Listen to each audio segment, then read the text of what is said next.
Otra vez los presupuestos en el aire, otra vez sin una fecha clara y otra vez con una excusa distinta. Ahora el gobierno señala a la guerra en Irán como razón para aplazar las cuentas públicas, priorizando un paquete anticrisis mientras admite que el documento está prácticamente listo, pero sin garantías políticas para sacarlo adelante. Es la cuarta vez en 10 meses que las fechas anunciadas se alejan con retrasos encadenados y promesas incumplidas. Y eso empieza a dibujar un patrón. Más que falta de tiempo, es falta de apoyos. Mientras tanto, en Cataluña, el presidente Salvador Illa ha tenido que retirar sus propias cuentas para ganar tiempo en una negociación que tampoco tiene asegurada. Gobiernos que gobiernan sin presupuestos, ejecutivos que ganan tiempo porque no tienen mayorías y ciudadanos que esperan garantías en medio de tanta incertidumbre. Esperemos que el futuro gobierno de Castilla y León no caiga en los mismos errores. Aquí arranca Cuestión de Prioridades.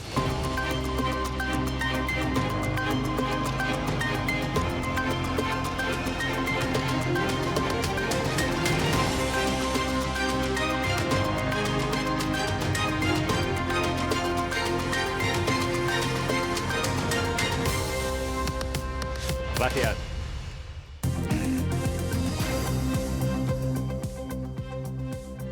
¿Qué tal están? Buenas noches. El Gobierno aprobará mañana el decreto para hacer frente al impacto económico por la guerra en Oriente Medio y podría dejar en evidencia una vez más la escasa influencia de sus socios de la izquierda.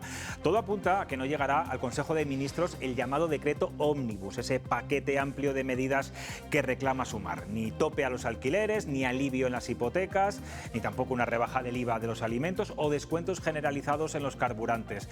En su lugar, el Ejecutivo se inclinaría por medidas más alineadas con las demandas de Junts y el PNV. Ayudas al sector agrícola, apoyo al transporte y también actuaciones en el ámbito energético. Y mientras el Gobierno centra todos sus esfuerzos en este paquete urgente, encuentra también una nueva coartada para aplazar los presupuestos generales del Estado.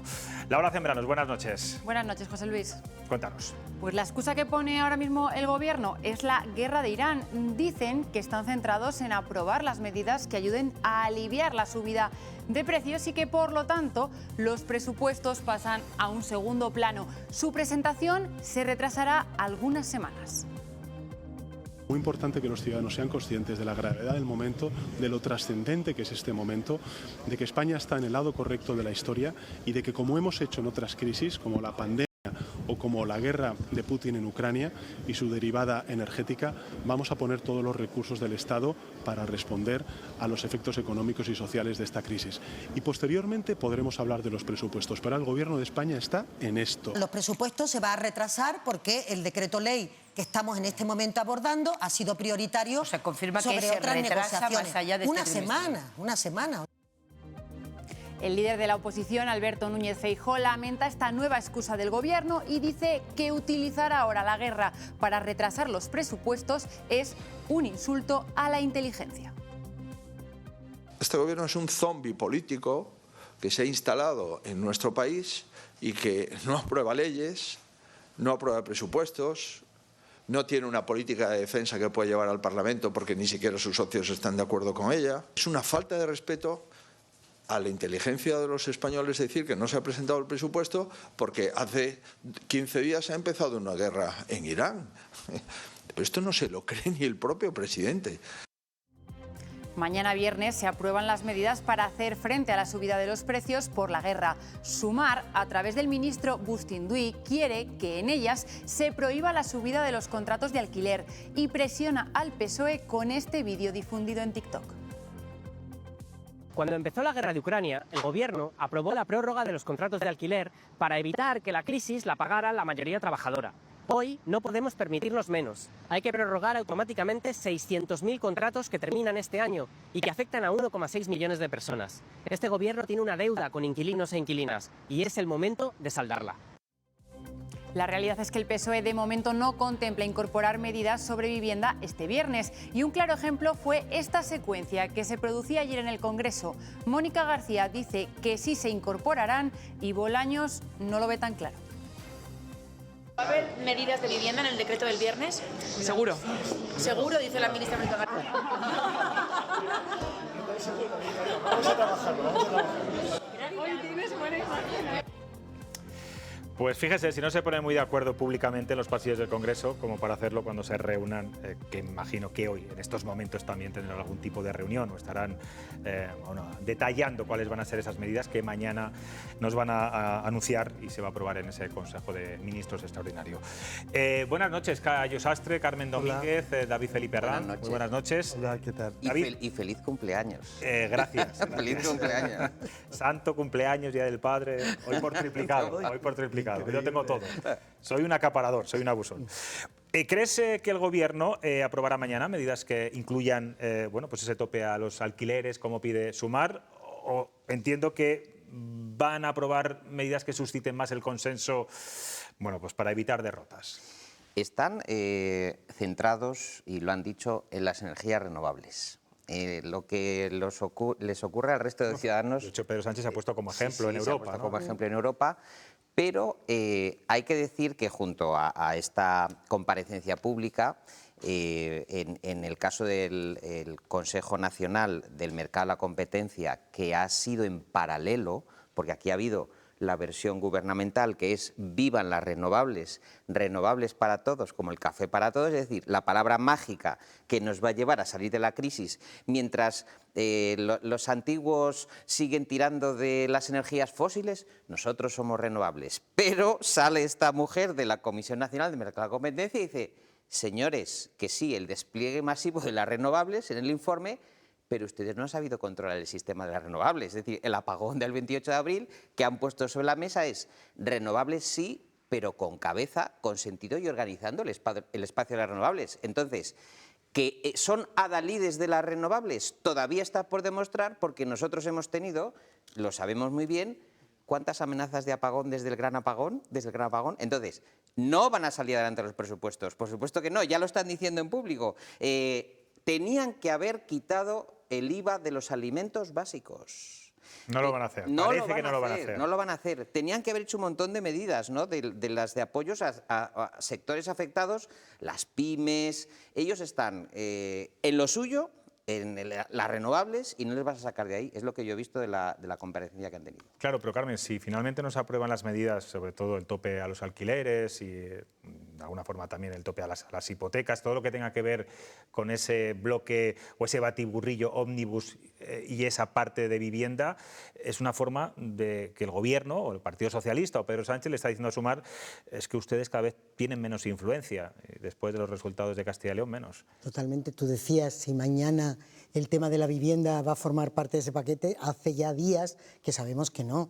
Sabemos que va a priorizar el que salga adelante con el apoyo, si no es con sus socios de gobierno, que no va a ser ni con la izquierda a la izquierda, porque evidentemente el tema de la vivienda yo creo que lo han abandonado hace ya tiempo, para priorizar sencillamente este consenso que les permita sacar este decreto que, si bien no va a llegar a las capas más vulnerables, sí que va a llegar a una parte muy importante y que lo necesita además con muchísima fuerza, porque realmente el problema del momento económico actual es muy gordo, y yo creo que la sociedad española entendería todavía mucho menos que el que no se contemple dentro de este decreto la vivienda, que este decreto no saliera adelante en este momento. De hecho, Sumar seguramente estará abocado también a aprobarlo, precisamente por eso, ¿no?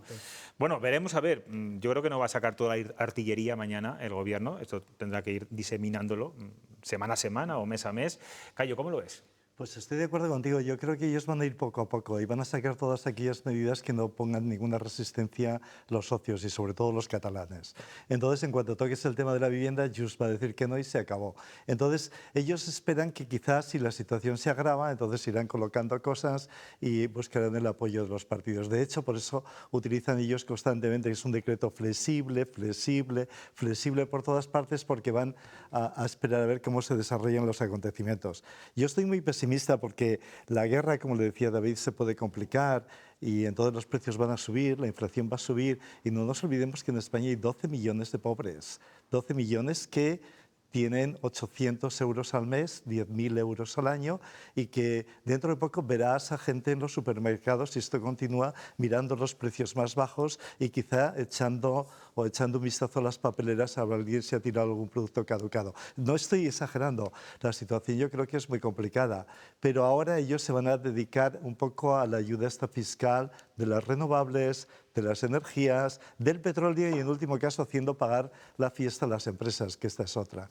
Entonces lo veo que si tuviesen las ideas tan claras ya habría salido el presidente del gobierno a darnos una homilía y nos habría contado todo esto. Entonces yo creo que están ahí Ahora, lo que esperando. comentas de las renovables es que el informe de la Comisión Nacional de Mercado de la Competencia dice que hay un coste de reposición del apagón, de un día de apagón, de 51,6 millones y que están planeando repercutirla en el recibo. Entonces, vamos a ver.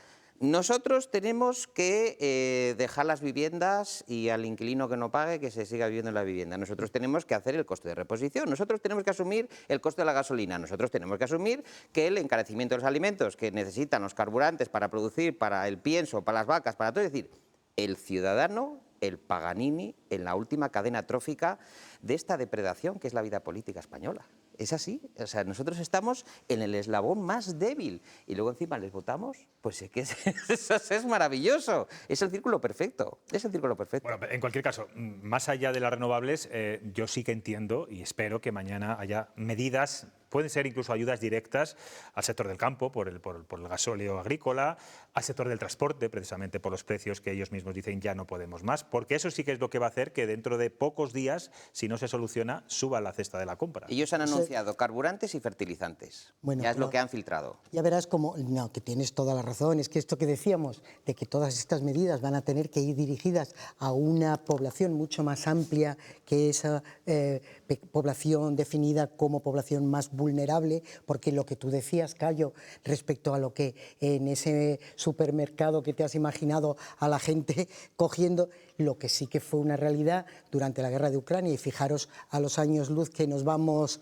adelantando a lo que allí pasó, fue por ejemplo el crecimiento de la gente que se acercaba al banco de alimentos. Claro. O sea, hubo muchas familias que tuvieron que sobrevivir con esa ayuda, con lo cual realmente, bueno, pues sí, las renovables tal, pero lo que tú dices, es decir, esa ayuda al mundo pesquero, transporte del campo, que es lo que al final va a repercutir en los alimentos, que cuando vamos a ese supermercado nos encontramos con unos precios inasumibles, o eso lo arreglan, o esto puede ser muy grave. Yo a veces pienso que tenemos dificultad en Europa y los gobernantes para asumir qué es lo que está ocurriendo. Yo creo que esto hay que tenerlo en cuenta, ¿no? Yo creo que hay unos tipos, no quiero entrar en esto de lleno, hay una guerra, ¿vale? Hay unos tipos reorganizando el mundo, pero los de Europa están ausentes de esta reorganización del mundo. Hoy el presidente del gobierno también ha dicho que España está bien porque tiene las renovables, otra vez ha contado esta historia, ¿no? Entonces, como las renovables no tienen que pasar por el estrecho de Hormuz, pues no hay ningún problema, ¿no? Pero lo cierto es que creo que estamos en una situación... Y ahí tiene razón, es así. Es así. No pasa por el estrecho de Hormuz. Es así, pero bueno... Somos autosuficientes en ese sentido. Las fabricamos, las instalamos y las ponemos a trabajar. Sí, pero mi gasolina pasa todavía por el estrecho de Hormuz. La que utiliza yo en el coche pasa y el transportista pasa por el estrecho de Hormuz, ¿no? Quiero decir que no es solamente lo renovable. En el garaje donde yo vivo solamente hay un coche eléctrico, entonces el 90% son de gasolina, entonces sigue pasando por ahí. Yo creo que tenemos una situación difícil y Europa aquí, bueno, hoy el Consejo de Europa esto es terrible, se dedican a hablar de cualquier cosa y a hablar de la desescalada y no darse cuenta de que los locos del planeta, digo locos porque antes hemos tenido una breve conversación, David y yo, los locos del planeta están reorganizando el mundo, incluidos los ayatolás también, como locos, ¿no? Entonces yo tengo la sensación de que vivimos un poco en babia. O sin rumbo, que es lo peor. Nos parece como la previsión de la bola mágica, que llega la ministra de Transición Ecológica, Sara Agesen, el ministro de Economía, Carlos Cuerpo, y dicen, no se preocupen, esto no es como lo de Ucrania, pero lo hacen con una asertividad como si conociesen el futuro, que es totalmente incierto, que los analistas en geopolítica están diciendo desde todas las tribunas. No sabemos lo que va a pasar. Bueno, pues llegan los ministros y dicen, tranquilidad, que esto no es como Ucrania. El propio Donald Trump dijo ayer que esta guerra es completamente distinta a todas las que conocemos, sin saber realmente lo que está diciendo. Claro. Quiero decir. Bueno, y en medio de todo esto... aparece el tema de los presupuestos de nuevo, esa coartada para seguir prorrogándolos. Llevamos 3 años con los mismos presupuestos. ¿Por qué este baile de fechas? ¿A qué responde? ¿A falta de apoyo político? ¿A que, bueno, es complicado? Pero que, claro, mucha gente pensará, bueno, pero ¿qué medidas se van a poner en marcha si no hay unos presupuestos? Primero los presupuestos y luego las medidas anticrisis, ¿no? Parece lo más coherente. Yo no sé de dónde sacarán el dinero y, bueno, por supuesto que es todo vía decreto, pero tendría que haber unas cuentas fijadas. Sí, yo creo de todas formas, porque había en Sol y en los alrededores del Congreso mucho movimiento de tropas, vi a la gente de Junts, les pillé por la calle hablando de precisamente los presupuestos. Yo creo que hay siempre en la trastienda... ¿Te pusiste la oreja? O sea, ibas puse por la un poco calle. la oreja, Muy bien, pero esta muy bien. mujer iba a toda velocidad, pero sí le escuché, estamos con los presupuestos y tal. Es decir, que se están ajustando y que están negociando el juego de cartas, pero aquí es lo que hemos dicho en tu programa 1000 veces. ¿Por qué no tienen al cabo de la calle al ciudadano de lo que se está jugando? Es decir, es dinero público. Entonces, ese debate que tienen de puertas para adentro y que se cotillean por las calles de Madrid alrededor del Congreso o en el bar de las croquetas, pero yo creo que son unas cosas tan graves que tienen que estar negro sobre blanco en un dossier y delante de la prensa. Es lo que yo pienso del futuro de los presupuestos. Bueno, pues la portavoz decía estos días, el pasado Consejo de Ministros, que se aprobarían en este mes de marzo. Ya hemos escuchado ya a la ministra de Economía que en próximas semanas, seguimos sin nadie. ¿Os parece que hablemos de Castilla y León? Sí, ¿no? Aquí están pasando muchas cosas muy importantes además. Y hoy también, porque tenemos ya fecha para las reuniones de Alfonso Fernández Mañueco, ganador de las elecciones en nuestra comunidad, con los partidos con representación en las Cortes.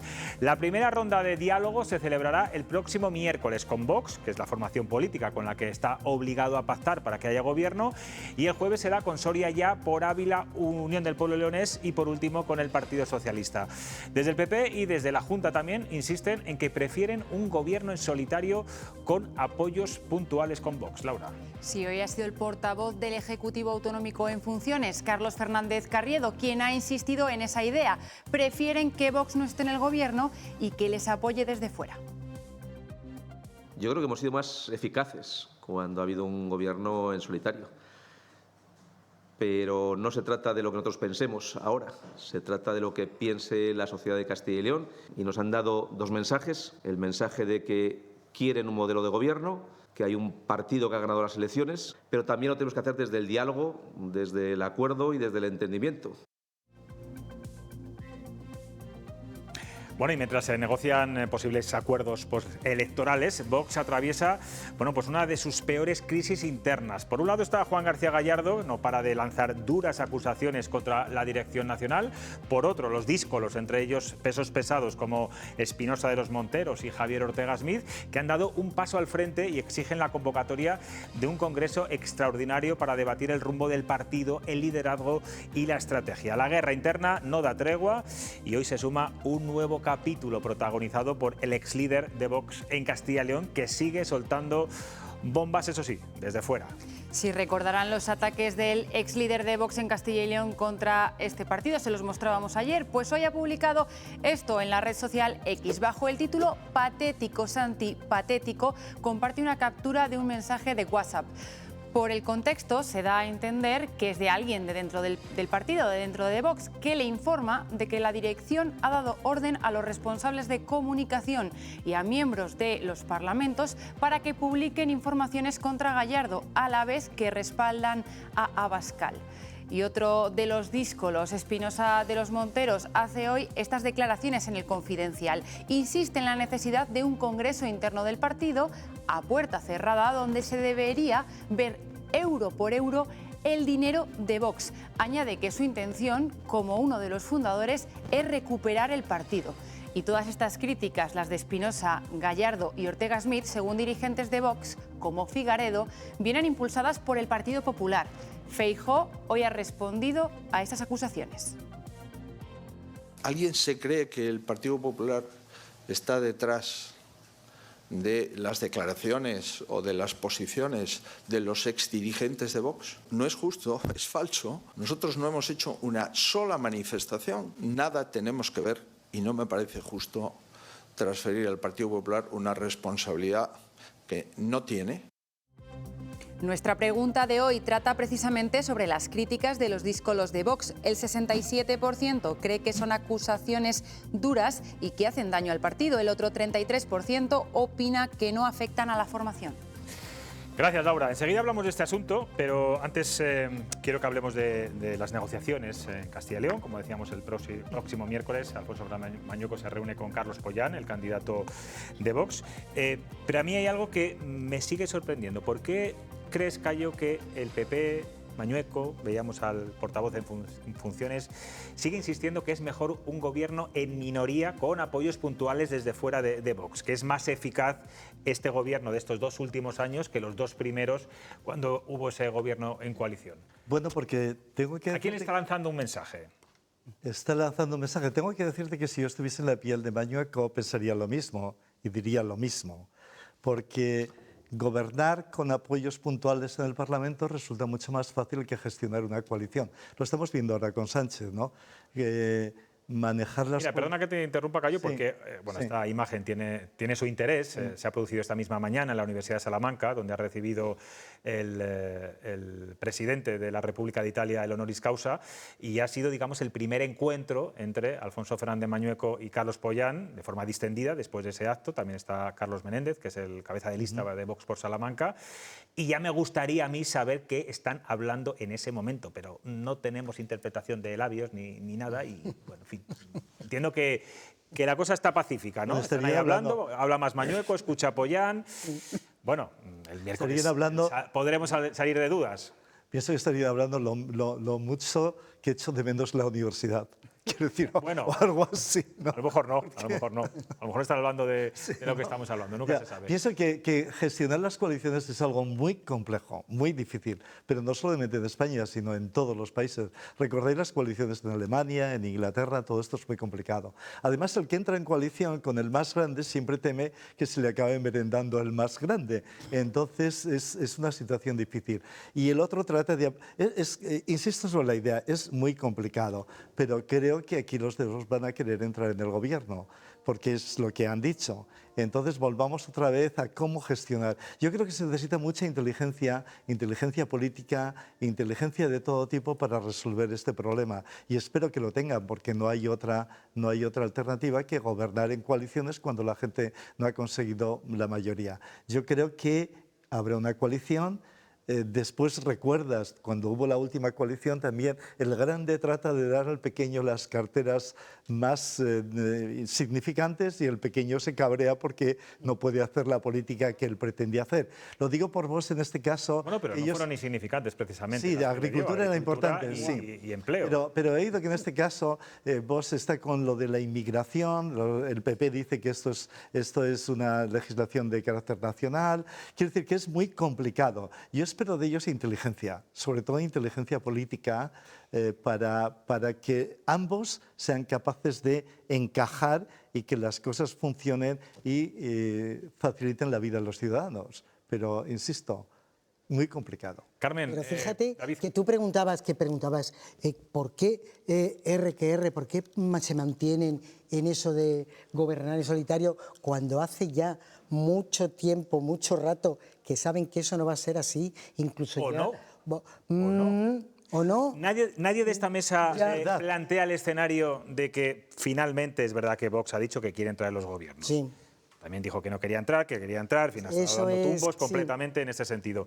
Que llegan a un acuerdo de investidura en el que, bueno, pues yo, presidente de la comunidad, te doy la presidencia de las Cortes, que yo creo que es Carlos Pollán, está con muchas ganas de volver a sentarse en el mismo sillón, pero con apoyos puntuales desde fuera, incluso que la mesa de las Cortes, de alguna forma, esté representada con más poder del PP que de Vox, para evitar pues ciertas cosas o ciertas situaciones que se han visto en esta legislatura. No, ¿creéis de verdad que quieren entrar en la Junta de Castilla y León? No sé, fíjate, lo que no sé darte una explicación de por qué seguir manteniendo... No, porque te has creído las palabras de Santiago Abascal, claro. Porque el mensaje se lo están siguiendo, mandando a Vox Castilla y León, pero que hace mucho tiempo que yo creo que ya no se escucha ese mensaje. Quiero decir que es una posición, pero para mí sigue siendo un brindis al sol. Es decir, ya Vox ha planteado incluso en Extremadura qué consejerías quiere. O sea, que es que ya estamos avanzando, y yo lo que no creo de ninguna de las maneras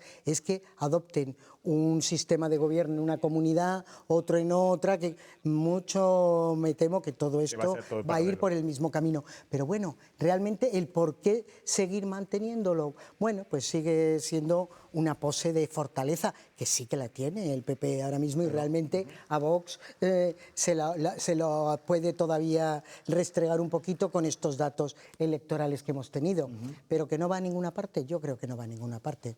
Igual David me sorprende. Estoy contigo en que vamos en el decreto, entre comillas, ómnibus del reparto en Extremadura, Aragón y Castilla y León. Eso sí que es un paquete ómnibus, pero sí es verdad que Vox ya ha transparentado esos pequeños tratos o pactos que apuntaba José Luis. Es decir, yo creo que ellos están súper obsesionados con el tema de la inmigración. Ahí sí que yo creo que van a tener líneas rojas. No, pero tú puedes marcar unas líneas, unas medidas e investir al presidente, y que se comprometa el presidente a cumplirlas. Exactamente. Entonces, yo creo que va a depender mucho de lo que pase a nivel nacional, las conversaciones que tengan en Aragón y Extremadura, y de esas líneas rojas que se les garantice desde el Partido Popular, fíjate, la protección del patrimonio rural, que está entre las peticiones de Vox, apoyo a políticas familiares, etcétera, ¿no?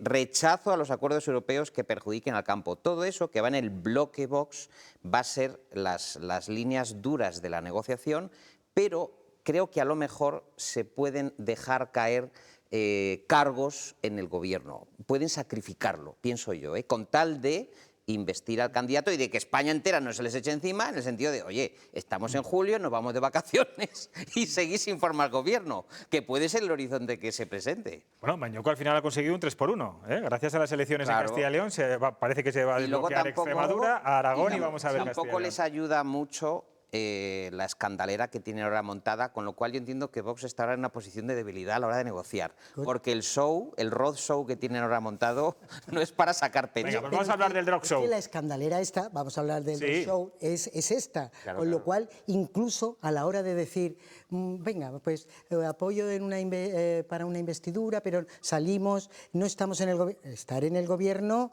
es también, y resulta que ahora estamos viendo que este partido que también venía a acabar con todas las malas formas del bipartidismo y de la casta. Por eso era más de Podemos. Pero bueno, sí, no, pero esto es también a regenerar todo esto.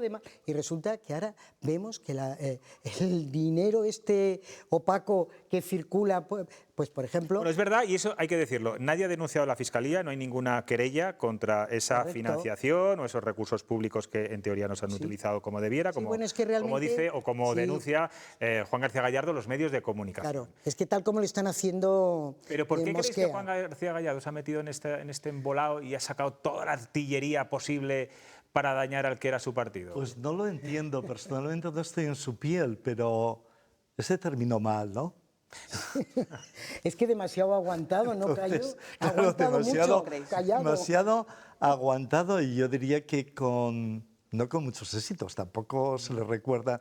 Pero sí, estoy contigo. ¿Por qué no se ha denunciado esto cuando estabas dentro del...? Bueno, y si os dais cuenta, ha cantado la traviata a renglón seguido de la decisión de las urnas, donde las expectativas de Vox de 20 procuradores a 14, pues ha dicho, esta es la mía y salgo adelante. Voy a la tele, voy a los medios, y me hago un show yo por mí mismo. Entonces, a mí eso, a moro muerto, gran lanzada. Me parece fantástico, pero no tiene ninguna gracia. O sea, pero es una venganza personal. Es una vendetta. Yo creo que son vendetas personales, pero a los otros les ocurre lo mismo. Les ocurre literalmente lo mismo, ¿no? Han sido expulsados y entonces, aprovechando que Pisuerga pasa por Valladolid, pues ahora me hago el zurrón que dice David, pero lo cierto es hasta dónde va a llegar esto. Yo creo que le viene mal al partido, que es una imagen terrible. Que le viene mal, está marcando ya una decadencia lo cierto es gorda, Lo cierto, bueno, todavía vendrán otras elecciones, Carmen, y veremos a ver, pero lo cierto es que ¿por qué no lo has dicho antes? Mi pregunta, y la pregunta del ciudadano, me imagino que cuando escucha la noticia en televisión, en la radio, que había dinero que iba y venía, tú te preguntas, pero ¿cómo te has enterado ahora? Mezclando con la mujer de Abascal, que cobraba 60.000 euros. Pero sobre todo porque no se ha hecho dentro de los propios órganos, pero claro, como ya te explican, que es que hay tal opacidad, con lo cual realmente igual dentro no lo pudieron hacer en su momento. Pero ahora suena a vendetta, de todos modos, los partidos que surgen tienen dificultades para mantenerse, ¿no? Entonces yo creo que Vox comienza a estar en una situación de este tipo. Se va a mantener, pero recordáis a Podemos, a Sumar, a Ciudadanos, a todos los que han llegado, que venían a cambiar. Y es importante que vengan nuevos y que cambien las cosas. Y que yo creo que Vox agita el tablero y Podemos agitó el tablero y Sumar lo agita. A ver, si tú ves la foto ahora mismo que veíamos en el Parador de Gredos durante estos días de campaña con la ejecutiva de Vox, está Abascal como socio fundador, no hay ningún fundador más. Nada más. Y el resto son todo caras nuevas. Que yo no he entendido, me supongo que son luchas personales porque no he entendido muy bien la oposición que hay en Madrid de Vox. Que esas imágenes que están saliendo son a las que me refería, que bueno, si conocimos a Garriga, a Fuster y poco más. Hay un movimiento de los ex-voxistas, Espinosa de los Monteros, que se están... Bueno, Espinosa sigue siendo militante de Vox y por eso él puede pedir ese congreso extraordinario internamente, cosa que Juan García Gallardo no. Y se está juntando muy coherente por su parte, que se haga eso. Se está juntando con Ortega Smith, están haciendo ahí un poco el club de los damnificados. Antelo. Y entonces, ¿qué está pasando? Que yo creo que ha sido un varapalo de las urnas en Castilla y León, donde efectivamente Vox se las prometía. Y yo creo que están todavía en estado de shock. Es decir, de la expectativa que tenía a los 14 procuradores, creo que es una brecha importante para ellos y que debería plantearles una reflexión interna. Es decir, ese régimen de manu militar y por lo visto, según dicen los salientes que hay en el partido de Vox, donde solo Garriga, Busadé dictan las órdenes, Abascal ejecuta y ruedan las cabezas, pues a lo mejor es que ya, como está en la voz populi de la gente, a lo mejor tienen que pensar que esa imagen no va muy bien. Igual, hoy en día. fíjate, ese punto de inflexión que han marcado las urnas en Castilla y León, que no ha sido una derrota, pero sí un techito, un techo que igual lo que también les marca, aunque todos lo niegan porque dicen que es que siempre hemos pensado que muchos de estos disidentes que han salido, que además suelen ser personalidades con una importante capacidad, como la que tuvieron en la formación de este partido, pues igual todo esto va a ser el caldo de cultivo de otro partido.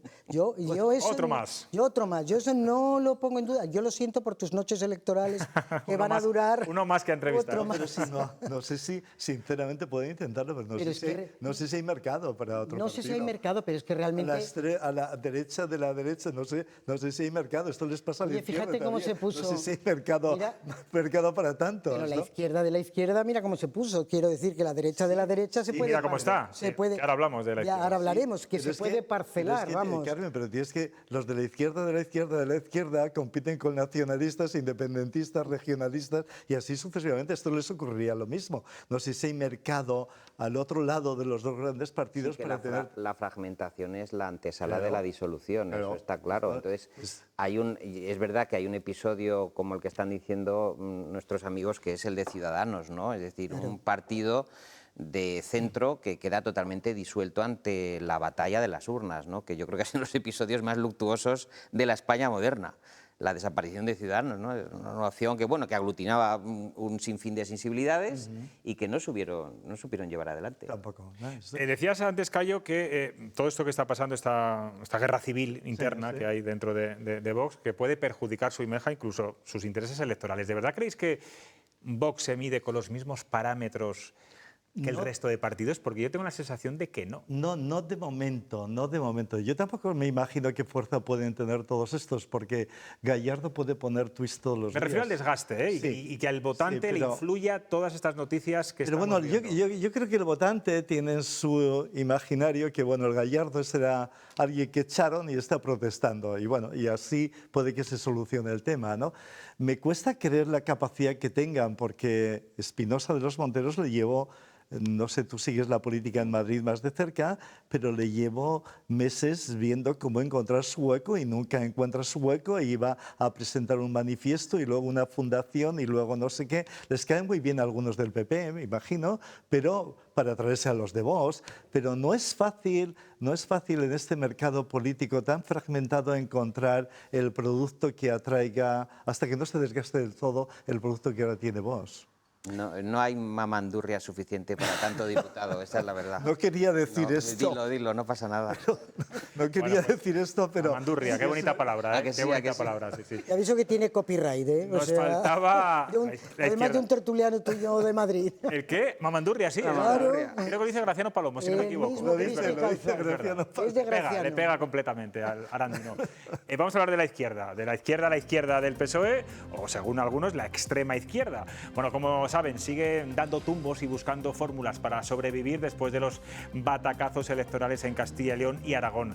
Gabriel Rufián se ha convertido, vamos a decir, en el muñidor de este movimiento y tras un acto con Más Madrid hace unas semanas, ahora lo intenta nada más y nada menos que con su amiga Irene Montero. Laura. Sí, la verdad es que la noticia hoy nos ha sorprendido a todos. Gabriel Rufián e Irene Montero más cerca que nunca de crear un nuevo frente, una nueva unión entre los partidos de más a la izquierda. Esquerra y Podemos dan el paso bajo el lema ¿qué hay que hacer? Y con este cartel han anunciado que el próximo 9 de abril organizarán un acto conjunto en Barcelona. Desde el PSOE son conscientes de que necesitan a sus socios y valoran muy positivamente que los partidos a su izquierda se unan. La articulación de la izquierda del PSOE es importante. Es importante, o sea que tienen que hacerlo de forma que sean capaces de rentabilizar lo más posible a las personas que no quieren votar al Partido Socialista pero son de izquierda. Y esto es muy importante que lo articulen. Iba a decir Carmen, pero estaba justo en este momento bebiendo. Nada, no pasa nada, se puede beber en este programa, ¿eh? O sea que no hay ningún problema. Hablar de Rufián me ha dado como sed.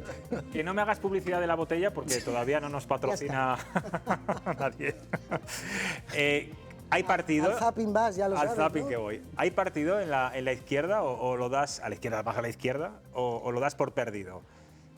Yo creo que, fíjate, me parece que también te lo dije en la última tertulia que estuve aquí contigo, cuando empezamos a moverse Rufián, y yo te dije que le veía muchas posibilidades a su movimiento, porque es necesario, es decir, realmente yo creo que la izquierda ahora mismo tiene que ponerse a darle un par de vueltas. Pero tú ves que en tu pueblo zamorano ¿va a votar? Recuérdame el nombre de tu pueblo de Zamora. Cañizo. Cañizo, perdóname, Cañizo de Campos. Que habrá gente que vote a Izquierda Unida, que vote a Sumar, gente de izquierdas. ¿Va a meter una papeleta en la que también ponga Gabriel Rufián, en unas generales, por ejemplo? Yo lo que creo que Gabriel Rufián aquí no está trabajando de cara a encabezar esa papeleta, sino de cara a agitar aquí el avispero. Es decir, vamos a ir calmando a las abejas reinas o a las avispas reinas, vamos a ir organizando. De hecho, el nombre de los encuentros, el que tuvo en Madrid, que este era todavía un poco sesudo, ¿cómo era? Disputar el presente para ganar el futuro. Ahora ya nos conformamos, me encanta además en catalán, casada fe. ¿Qué hacemos? O sea, es ya el grito de la desesperación. ¿Qué fem? ¿Qué hacemos? O sea, es que esto... Y realmente Rufián está diciendo, oye, que yo quiero ser una próxima cabeza. No, está diciendo... Ostras, menearos, moveros, que es que esto... Por eso te digo que yo, evidentemente, en Cañizo de Campos no veo el cartel encabezado por Rufián, pero en esa charla, me parece que además que va a ser en el ámbito universitario, sí, con jóvenes en Cataluña, y pues para empezar a darle vueltas a cosas que se están haciendo tan mal como las que se han hecho aquí hace 2 días en el proceso electoral de Castilla y León, pues tendrán que darle una vuelta. Bueno, algunos medios de comunicación están publicando que Rufián iría por la lista por Barcelona en unas generales y Irene Montero por Madrid. Lo que pasa que, bueno, rápidamente ambos lo han desmentido. No se han reunido todavía como para saber ya quién va a encabezar una lista. ¿A qué te suena todo esto, David? A mí me suena que hay una sensibilidad y... Hay una desesperación. Hay una desesperación y yo creo que son pactos del pegamento, porque realmente Podemos, Izquierda Unida, Más Madrid, Comunes, Compromís, Sumar, hay tal algarabía y tal disensión que de hecho, ahora... Sumar todavía no tiene una cabeza visible, que ayer se lo pedía el coordinador de Izquierda Unida. Y luego también ha pasado que, bueno, han tenido una sangría de votos, esto es una realidad. Se calcula que la mitad de los votos de 2023 ya no tienen el apoyo, que esto es muy significativo, que lo podemos hablar con Cayo, el apoyo de la gente joven, que era con el que contaban las izquierdas.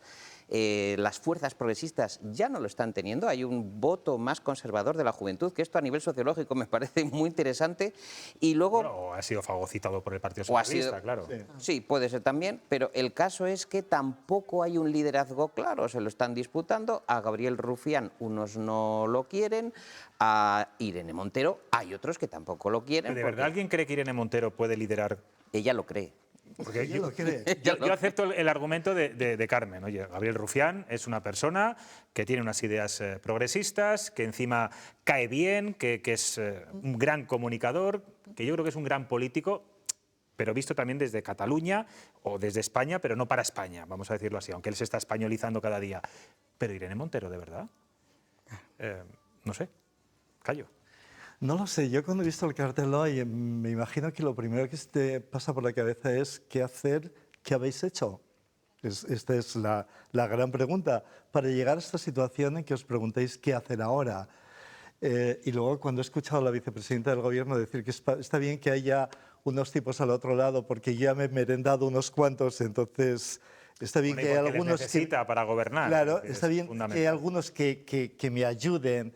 Yo creo que a ellos les ha faltado en el qué hacer o qué habéis hecho, les ha faltado perspectiva política. Hace tiempo que tiene la sensación mucha gente que ellos están ahí para mantener su puesto de trabajo. Es así de simple. Sobre todo... Entonces, no hay más. Si ves los de Sumar, si ves los de Podemos, entonces están ahí porque no tienen dónde ir. Incluso los de Compromís. Entonces, yo creo que la gente ha percibido que habéis hecho algo que no está bien. Habéis vendido vuestros principios, habéis vendido lo que nos habéis contado por este plato de lentejas de tener un puesto de trabajo, porque realmente ellos han pisado moqueta. No quiero ser demagogo, pero ¿quién iba a imaginar que aquella concejala del Ayuntamiento de La Coruña vestida con ropa negra y el pelo teñido de negro iba a estar en la alfombra de los Oscar? Bueno, aún de invitada, quiero decir.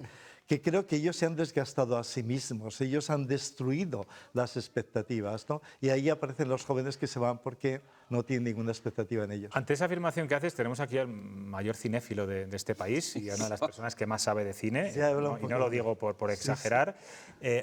Tiene que estar una ministra, una vicepresidenta apoyando, era invitada por Sirat en este caso, ¿no? He dicho invitada yo. Sí.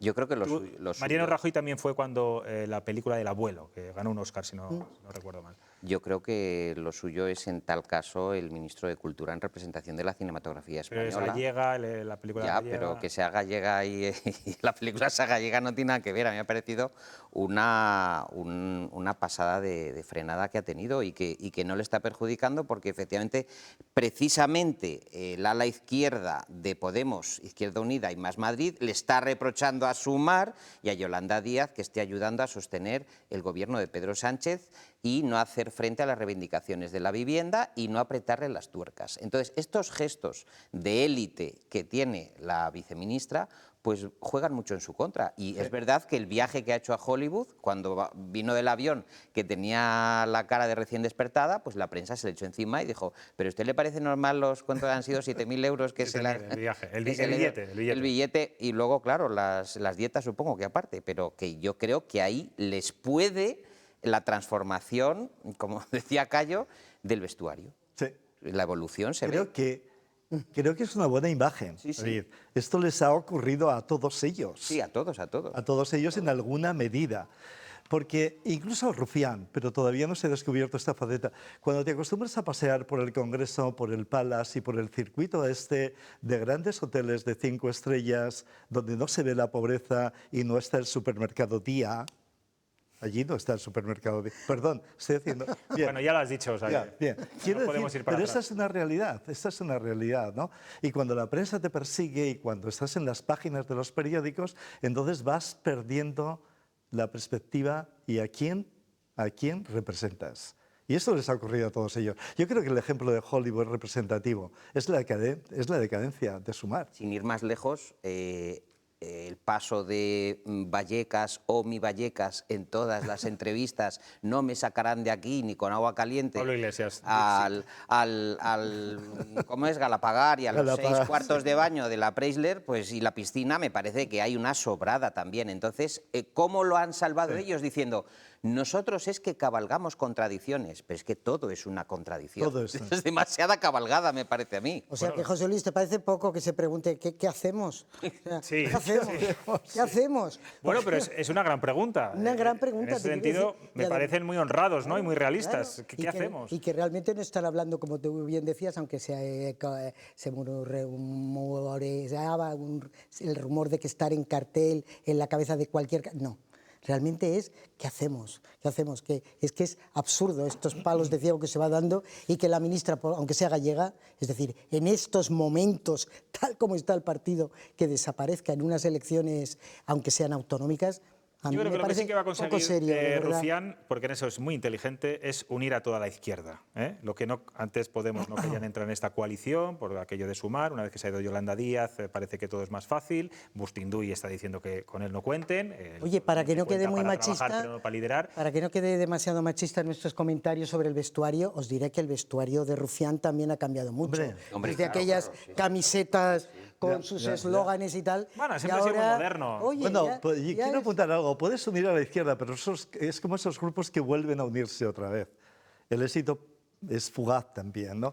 Quiero decir, segundas partes no sé si funcionan. Creo que los personajes en primer lugar deberían de desaparecer y deberían de ser otros. Pero si aparece Compromís, si aparece Rufián, si aparece Montero, yo no sé la credibilidad para los de mi pueblo, ¿eh? Bueno, veremos estas confluencias en qué quedan. Nos vamos a ir a publicidad. A la vuelta vamos a hablar de economía, de empresas, de financiación, de la guerra también en Oriente Medio, con el presidente de Iberaval. Y con él como presidente y como empresario, que es un gran empresario también. Enseguida hablamos con él.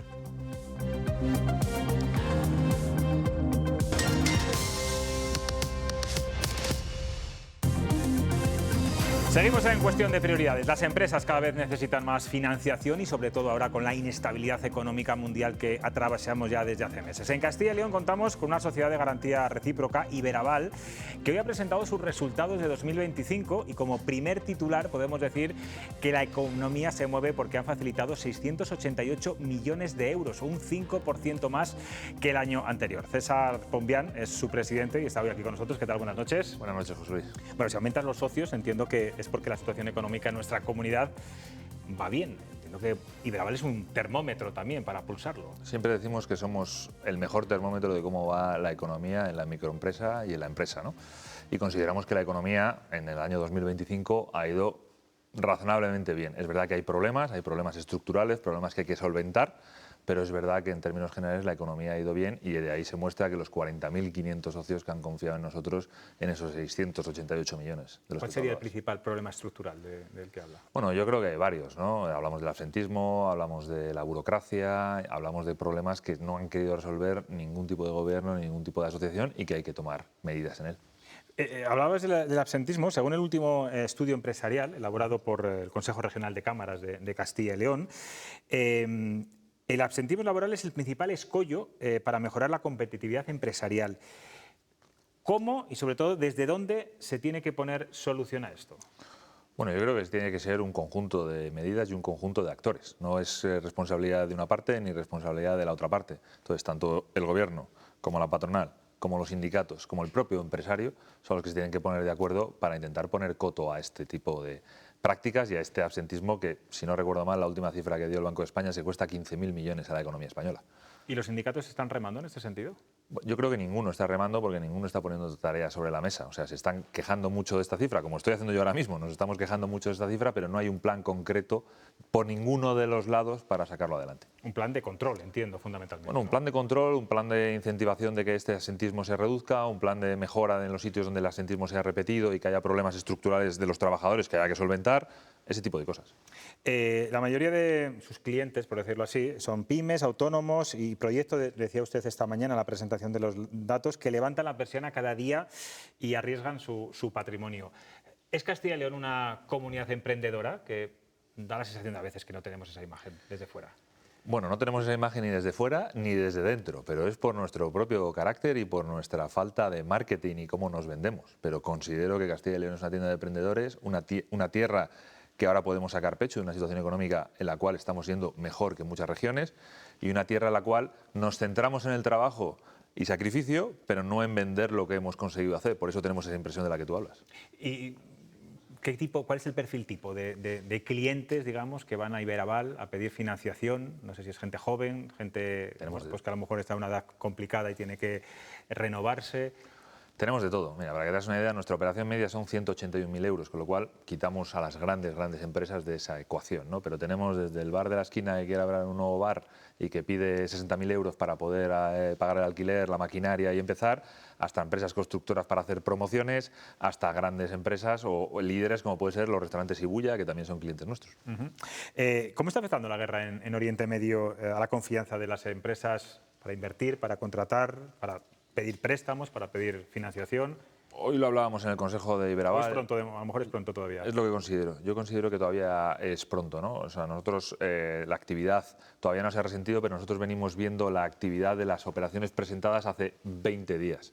Entonces, ahora las operaciones que hemos aprobado durante estas 3 semanas tendremos que formalizarlas. Y es ahí donde el empresario se puede pensar, oye, ¿formalizo la operación o espero a ver cómo evoluciona esta actividad? Y vamos a ver dónde está eso. Pues hay desconfianza ahora mismo. El dinero es miedoso. Claro. ¿Y qué cree que va a pasar en los próximos días, meses, semanas? Bueno, yo creo que primero va a haber un shock de precios, como el que estamos viendo todos los que vamos a la gasolinera, y va a afectar este shock de precios a toda la cadena de suministro. Eso va a afectar a la inflación y veremos cómo se va solventando este tipo de problemas. Mañana se aprueba ese paquete de medidas por parte del Gobierno. ¿Sí? Yo no sé cómo... Sí, aparentemente sí. ¿Lo duda o qué? No, pregunto. Vale, sí. Bueno, lo ha anunciado el presidente, lo ha anunciado la ministra de Economía. ¿Cómo tienen que ser esas ayudas? ¿Directas, lineales, selectivas? Yo creo que a ver, ¿cómo lo explico bien? En el momento en el que sacaron los paquetes de ayudas, tanto el Gobierno de España como las comunidades para la guerra de Ucrania, creo que fue una lección y cómo lo hicieron, y creo que deben de aprender de eso. Primero tenemos que ir a los sectores más afectados, a los sectores que han visto primero el golpe y el shock, y luego continuar y ver cuál es la gravedad de las acciones. Es decir, el sector agrario, el transporte fundamentalmente, ¿no? Yo se lo pregunto como empresario. ¿Le preocupa que el Gobierno lleve 3 años sin presupuestos generales del Estado y bueno, hoy veíamos que se sigue dilatando y se sigue anunciando fechas que no acaban de concretarse? Yo como empresario me exigen que todos los años presente cuentas, haga una junta general y explique lo que he hecho y lo que voy a hacer. Con lo cual, lo mínimo que podemos pedir a un Gobierno es que también tenga esa sesión de control, que tenga ese presupuesto, que nos diga hacia dónde vamos y cómo va a utilizar el dinero. ¿Y cómo puede afectar a una pequeña empresa, por ejemplo, el bloqueo que hemos visto político que está ocurriendo en Extremadura? Veremos Aragón, a ver qué ocurre en Castilla y León. Eso también les puede dañar, sobre todo a las pymes, que en este caso en Castilla y León alcanzan casi el 90 y pico % del tejido empresarial. Yo creo que la incertidumbre les puede afectar, porque en un momento como el que estamos viviendo, o sea, con una guerra, con unas medidas que hay que aplicar, que por supuesto la mayor parte de ellas, como van a venir vía la reducción de los IVAs o de los impuestos, van a venir de la estatal, pero seguro que la comunidad autónoma también puede hacer bastantes cosas. En ese momento es donde más te va a afectar, porque si no hay gobierno, si no hay decisiones, pues esas medidas no pueden salir adelante o tienen que salir adelante con un consenso que va a ser complicado de conseguir. Entonces, con lo cual considero que siempre que hay estos momentos de incertidumbre hay que pedir un poquito de alturas para llegar a acuerdos, cerrar y gobernar. ¿Qué le pediría usted a los políticos? Así, en general, yo no le estoy hablando de partidos. Sentido común. ¿Y cree que ahora mismo están apoyando a las empresas como se merecen? ¿O están envueltos en otras cosas? ¿De qué gobierno hablas? Bueno, el actual, por ejemplo. ¿El gobierno nacional? Sí. El gobierno nacional creo que ha hecho cosas muy buenas, creo que ha tenido un viento de favor muy positivo, pero sectores del gobierno buscan víctimas donde no las hay. Víctimas en los empresarios, culpando de ciertas acciones que creo que son y que no deben de hacerse. Se refiere a la izquierda de la izquierda. A la izquierda, parte del gobierno en la cual quieren encontrar un enemigo para intentar desviar la atención de ciertas cosas que no entiendo, y no tiene que ser el enemigo ni el empresario ni el trabajador. Aquí estamos todos en una comunidad que se llama España y que tenemos que remar todos para la misma sección, y que tienen que entender que nosotros como empresarios y los trabajadores no generaremos riqueza, pero si las empresas tampoco se genera riqueza. Entonces nos necesitan para generar riqueza y para que este país avance. ¿Le preocupa, señor Pombián, que finalmente hay un acuerdo de gobierno, una coalición de gobierno entre PP y Vox, precisamente después de lo que vimos en la legislatura pasada, donde Vox, desde la Consejería de Empleo, bueno, pues eliminó muchas de las ayudas al diálogo social, a empresarios, a sindicatos? Usted no representa a los empresarios en este momento, pero lo es. No sé si está usted en ese sentido un poco alerta. No estoy alerta. Yo lo que le pido al nuevo gobierno regional, como se configure, es gestión, gestión y gestión. Con lo cual, no me preocupa que quieran atacar ciertos sectores. Además, lo que les pido es que gestionen por el bien de la comunidad y por el bien del total de la comunidad. Usted, por su trabajo, viaja mucho. Se va a ir a Japón, me ha dicho, dentro de unos días. Viaja a México, viaja por todo el mundo. Es difícil pillar al señor Pombián, ¿eh? Por eso está muy bien que hoy esté aquí con nosotros. Cuéntenos, ¿cuál es la imagen que tenemos en el exterior desde el punto de vista empresarial y económico? Bueno, yo creo que es una imagen muy positiva. Es una imagen de que España tiene grandes empresas, tiene grandes empresarios, tiene grandes trabajadores, grandes directivos, y creo que lo ha demostrado. O sea, Zara, Telefónica, Banco Santander, BBVA...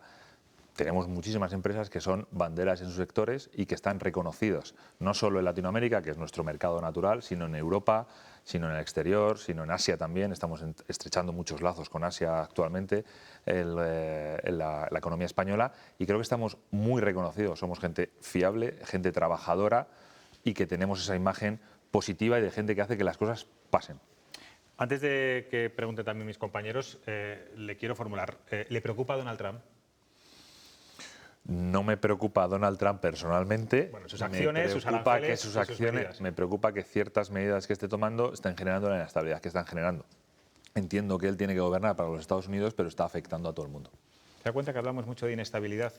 Inestabilidad por el gobierno, por los presupuestos, por Donald Trump, por la guerra, en fin. Vamos a ver qué le preguntan los compañeros, señor. Pues bien.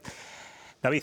Buenas noches. Buenas noches. Quería preguntarle a don César que qué opinaba sobre el hecho de que al final las pymes, los autónomos, los emprendedores, los empresarios, la gente que se esfuerza y que, como bien ha dicho, a veces no comunica lo suficientemente esa tarea, no reciben el apoyo suficiente por parte de los poderes del Estado, y siempre haya quejas de que un emprendedor solo encuentre trabas en el camino de poder vivir de su trabajo. ¿Por qué hay tantas trabas? Buena pregunta, muy buena pregunta, y si tuviera la solución te contestaría directamente, pero lo que está en nuestra mano es lo que podemos hacer, y lo que siempre digo es que tenemos que contar lo que somos antes de que otros cuenten lo que no somos. Entonces considero que los emprendedores y los empresarios, y me da igual el tamaño de las empresas, normalmente nos concentramos en hacer que las cosas pasen, pero estamos en un mundo tan mediático, y que os voy a contar a vosotros, donde tenemos que hacer que las cosas pasen y contar lo que hacemos. Y ese es el gran fallo que tiene el empresariado de Castilla y León, que no contamos lo que hacemos, no comunicamos. Y creemos que si lo comunicamos vamos a ser objetivo de esas críticas, vengan de donde vengan. Y es el error, porque van a hablar de ti, intentes hablar o no intentes hablar, con lo cual es mejor salir y contar abiertamente, acercarnos a la sociedad, acercarnos a todo el mundo y contar lo que hacemos y sentirnos orgullosos de lo que hacemos. Pero eso es muy de nuestra comunidad, ¿no cree? El hecho de cómo era ese dicho, bueno, usted y yo somos de Salamanca, y allí vamos, es una frase que se dice mucho, el buen paño en el arca se vende, ¿no? Sí. O no se vende, ¿no? No se vende. Eso, no se vende. Bueno, pues eso, hay que airear, ¿no? Hay que airear. O sea, si fuéramos italianos estaríamos todo el día en la televisión. Sí, sí, eso está bien. Carmen. Buenas noches, señor Pombián. Carmen. Estaba pensando, parece que ya son 5 años los que lleva al frente de Iberaval, un tiempo suficiente para que, como dice, realmente ese termómetro empresarial o esa radiografía que el estar ahí le permite tener del empresariado, de esos 40.000 socios, en este tiempo que ha estado al frente de la organización, ¿ha visto cambiar el perfil de este empresario? Es decir, ¿va por otros caminos ya la realidad de este autónomo que se lanza a tener su propio negocio? Te voy a contestar por dos partes. Primero, Iberaval en estos 5 años ha multiplicado su actividad por un 50%, hemos llegado a estos 40.500 socios, con lo cual lo que hemos conseguido también es acceder a otro tipo de emprendedor que hace 5 años no sé si estaba ahí, pero ahora sí que lo tenemos. Y lo que estamos promoviendo es que esos emprendedores que están muy formados, que son gente que tiene unas ideas brillantes, aconsejarles y asesorarles para precisamente hacer lo que comentábamos antes con David, ¿no? Que vendiéramos los productos, que digamos, oye, hay una parte importante de tu tiempo que tiene que ser dedicada a contar lo que haces y contarlo en exteriores. Y no solo a nosotros, porque si vamos contigo, lo vamos a contar, pero necesitamos que tú también lo cuentes y que seas nuestro propio altavoz para hacer el boca a boca y que siga creciendo. Con lo cual yo te diría que la calidad del emprendedor es muy buena y que de hace 5 años ha cambiado mucho, pero no sé si anteriormente, porque no nos acercábamos a ellos, no existían. Pues claro, mucha gente se preguntará, ¿este crecimiento de Iberaval se debe a que estos emprendedores, estas pymes, no pueden acceder a los grandes bancos?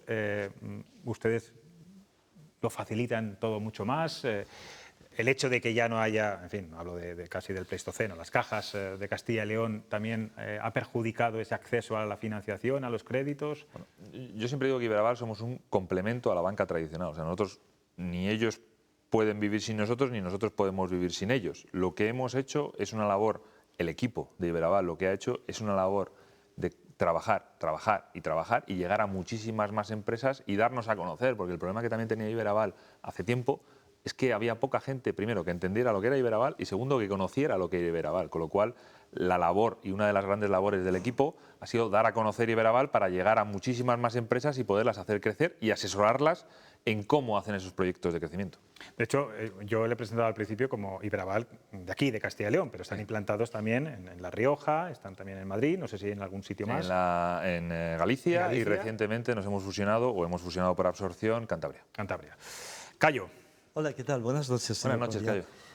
No sé si lo mío es una pregunta, pero escuché hoy una noticia que me sorprendió, ¿no? Es algo así como si la gran máquina burocrática, el gran vigilante va a dejar vigilar la gran máquina burocrática de la Unión Europea. La noticia hoy es que iba a permitir o iba a habilitar un sistema por el cual en 5 minutos todos los trámites para montar una empresa se solucionaban y el coste a pagar era muy poco. Entonces yo me quedé sorprendido. ¿La gran máquina burocrática que es Europa se va a suicidar a sí misma y va a facilitar la creación de empresas en 5 minutos por 40 euros a través de un clip? Supongo que conoce la noticia.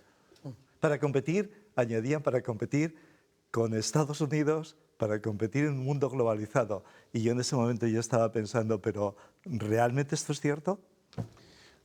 A ver, la intención está ahí, el anuncio está ahí. También la Unión Europea la semana pasada, hace 2 semanas, sacó el acta de reindustrialización y para la defensa de la industria productiva en Europa contra China, o por decirlo de alguna forma, sí, que van a poner una política común. Parece que Europa está empezando a tomar las medidas que veníamos demandando desde muchos sectores anteriormente, que Trump tomó con los aranceles, que muchos países venían demandando porque veían que su industria se desangraba por muchas razones con una competencia que no podían realizarla. Entonces, intentando responder a tu pregunta, creo que en esta crisis que estamos viviendo la están sufriendo más Centro Europa de lo que la está sufriendo el sur de Europa, y Centro Europa se está dando cuenta de que o hace cosas o esto le come, y nosotros somos ahora más fuertes de lo que fuimos en la crisis del 2008 y podemos aguantar mejor eso, pero ellos no, porque tienen un Estado sobredimensionado y una competitividad industrial que ya no vale. Así que la idea es acabar con tanta burocracia. Correcto. Pero esos anuncios, por ejemplo, yo recuerdo la Junta de Castilla y León hace ya años que aprobó, no sé si fuera un decreto, una ley, en el que creabas una empresa en 24 horas, la ventanilla única. ¿Eso funciona realmente? Bueno, yo creo que se han dado pasos para que funcione, pero seguramente el problema no es la capa donde la Junta puede hacer eso. Si el problema es que tienes la Junta, tienes el Estado con diferentes ministerios y luego tienes cada una de las entidades locales, que cada una es de su padre y de su madre. Con lo cual, todo eso es muy complicado de coordinar si no lo coordinas desde arriba del todo. Porque arriba del todo ahora es la Unión Europea. Cuando llega un empresario, pequeño empresario, a Iberaval, a pedir financiación, por lo que están pulsando, ¿cuál es el principal problema que se encuentran? No, entiendo que no son ustedes, que ustedes facilitan en la medida de lo posible, pero ¿cuál es el principal? ¿Qué le lloran? ¿Por qué le lloran? Pues porque me cuesta mucho, pues eso, tanto tramitación, porque tengo costes por todas partes. ¿Cuál es el mayor impedimento o lo que más desmotiva a estos empresarios a seguir emprendiendo? El problema de gracias a Dios, no les acaba de desmotivar y siguen adelante con los proyectos, con nuestra ayuda y con la de muchos otros. Pero el problema es que esa burocracia de la que tú hablabas, Cayo, tan grande, es que hay gente que ni la entiende. O sea, no sabe dónde tiene que ir a pedir un permiso, no sabe lo que le va a venir. Entonces, ese es el problema, que no están claras las reglas del juego, o hay tantas reglas del juego que nadie las entiende, ¿no? Imagínate una persona que acaba de salir de la carrera, que quiere abrir un bar, le piden permisos por todo. Que entiendo que tenga que haber una legislación y unas normas, pero vamos a facilitarlo de alguna forma. Y yo creo que es por donde va la Unión Europea, de decir, oye, para montar una empresa ya tienes que pasar 3 meses, pedir 3 nombres, que te los autoricen, que te los firmen, el CIF provisional, para que luego desde el provisional vayan a la otra, vas a tantear papeles aquí, vas a tantear papeles allá. Es que es un trámite que para una persona que no tenga experiencia administrativa es increíble. Pues César Pombián, gracias por estar aquí en Castellón Televisión en cuestión de prioridades, que sigan creciendo los números, que eso será una buena noticia para la economía y para toda la comunidad. Gracias, como siempre. Muchísimas gracias. No, me despido y ahora yo me voy ahora mismo a publicidad, que tengo que hablar con Chema Nieto, como todos los jueves. Cayo, Carmen, David, gracias, como siempre. Nos vemos por aquí. Nos vamos, me voy a publicidad y enseguida, en 5 minutos más o menos, volvemos a cuestión de prioridades para hablar con nuestro dibujante.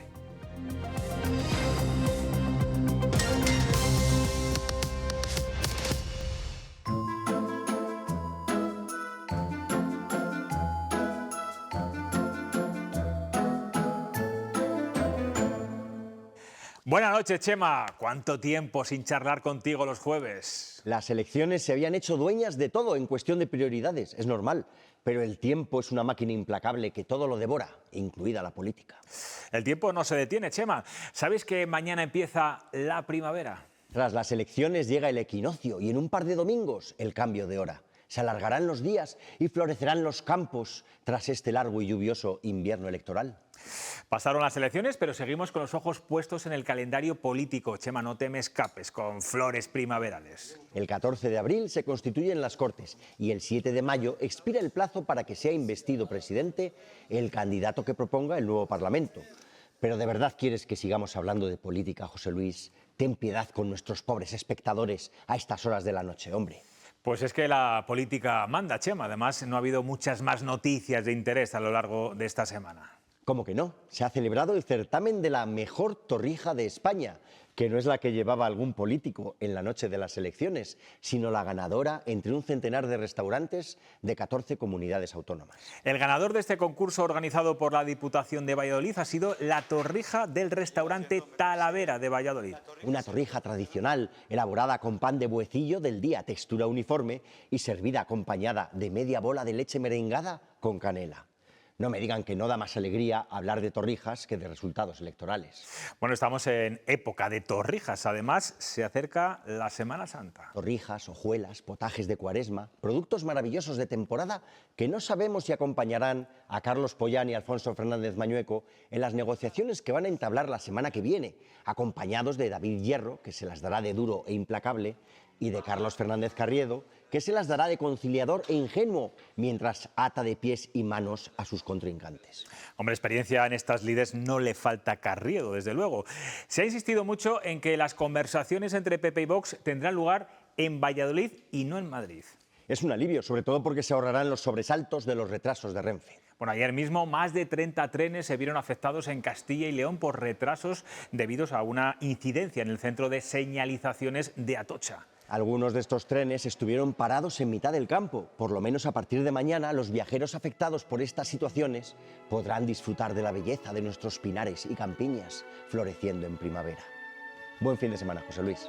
Bueno, yo mañana disfrutaré y mucho de tu pregón de la Semana Santa de Valladolid y espero que tú también disfrutes este momento. Bueno, nosotros nos vamos y volvemos, ya saben, el lunes les espero. Buen fin de semana, descansen y disfruten. Adiós.